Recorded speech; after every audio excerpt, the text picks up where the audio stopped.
Saito's a Japanese soldier. Bronson is a UK soldier. Can they get along on a desert island before creatures tear them apart? Well, if they don't, they are going to become the latest victims of Monster Island, aka Ikan, which is a Shudder original written and directed by Mark Willihan, who's done Buffalo Boys, not Buffalo Soldiers, not Fighting in America. Hi. Yeah, this basically involves the two people that I mentioned, and Saito is played by Dun Fukioka, who basically has a bit of a backstory that we find out about a little bit before things absolutely go tits up on the ship that they're on. And then you have Callum Woodhouse, who's been in Raven's Hollow and other projects, who plays Bronson, not action Bronson, but we do see action from this Bronson. And yeah, they are going to get along very well, because even though they are both prisoners, they are from two warring sides. And then because the ship goes absolutely tits up because it's in the middle of World War II in the Pacific, and yeah, things go absolutely batshit tits up with some explosions that certainly have questionable CGI. They end up on a desert island populated by, well, a few creatures, and they must fight their way to survive. That's pretty much it right there. Look, it's well shot. There are a few decent gore effects, but this is a concept more than a completed film. This basically features quite a bit of walking, some decent action, and acting that's all right. And again, it's well shot and obviously has a low budget, but this is not really all that particularly interesting. There's a whole lot of padding for an 83-minute film, with opening and end credits included. And there's even some flashbacks at one point to pad this thing out. And I'm sorry, I know it was apparently in loving memory of a couple people, and that's great. And they did the best they could. But this just wasn't that interesting. It's on Shudder if you want to check it out. Let's get immediately into spoilers. 3, 2, 1, spoilers.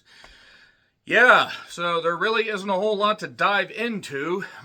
The two soldiers, we find out Saito basically, killed his commanding officer later on because he was upset at orders he was given and how other soldiers died in vain. Then you have Bronson, who has been captured. These are referred to as hell ships. We get a little bit of stock footage and some text. And then after the ship is bombed, we get some fun CGI. Oh boy. And then these two end up on the beach. There are 12 producers and 9 executive producers listed. Whatever, that's fine, as long as the project gets made. So, they do, they are chained together as well. They kind of have to come to an agreement, a union, shall we say. And then there are creatures attacking him. The creature does end up attacking Bronson while he's in the shallow water. Saito ends up shooting him with the gun. And then they free each other from the chains after they kind of, come to an agreement that, okay, we may not like each other, but we're not going to kill each other. We need each other. And I did kind of like the crab being served, crab served on a leaf of lettuce on a dry beach bed. And blue filtered night, day for night shooting. I mean, whatever, it's fine. Other soldiers arrive. Apparently they were wearing life jackets. That's just for more bodies for these creatures to tear apart. The creature is kind of like a variation of the Gill Man, shall we say. The Gill Man with nasty pointy teeth. What an eccentric performance. And then, these people get torn apart. There's also a running theme about cigarettes that Bronson and Saito find when they're looking through these crates that just so happen to wash up on the shore. And the creatures are targeting them.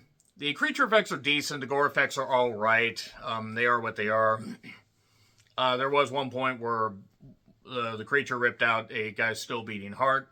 And then the creature also can jump. Apparently there are there's spring-loaded, beachfront property, just like the spring-loaded shit from House of the Dead. Maybe not quite as much. Nobody's doing tumble salts.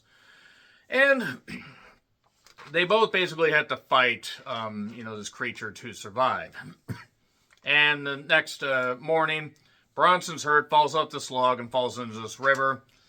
And Saito finds this katana in the water. It's like a sword and a stone. And then it's a nature walk for a while as they try to reunite. And again, there's nothing wrong with having a minimalist movie, but you have to make it interesting, and this just isn't. I'm sorry. It's just not. It's like it has a couple flashes, but it's an 83-minute film that really only has like about 25-30 minutes of material. Then the creature ends up killing an alligator and puts slime on its wound, because slime heals all wounds. Har har. Saito finds an old plane that happens to have a bomb on it.